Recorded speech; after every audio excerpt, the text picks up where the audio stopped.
for an individual, and we could talk in presence of adults in this case, if someone has these tendencies and needs support, what is moments of realization you find with working with individuals where they're like, okay, I have these tendencies, I need to work with them, how do I work on this? And vice versa, if someone is like myself, dealing with someone who you're seeing is trying to be destructive, trying to tear family dynamics apart, trying to tear work relationships apart because of what you've brought up already, how can they and is there a way to show support and try to diffuse situations without escalating situations as well? Yeah, I really appreciate that. You're taking up something that a lot of my listeners write in about, which is, when I'm listening to the podcast, I don't know if you're speaking to my loved one or if it's me. Like, this stuff gets very confusing, right? In other words,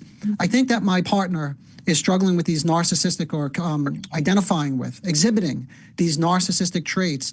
But on the other hand, as I listen, what I realize is that I too may get caught up in some of this. And this gets very confusing because I'm behaving in ways that I never behaved before. I got in this relationship, for instance.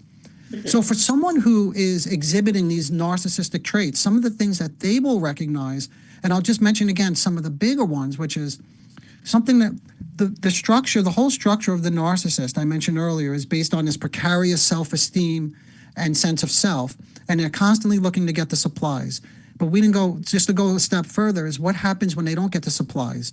So someone who can identify with these traits will frequently experience moments of elation, feeling great, in control, at one with the world or their partner, in sync, right? But this is a fantasy. And like any fantasy, reality will penetrate eventually. And for someone who has this kind of structure, they oscillate at that moment.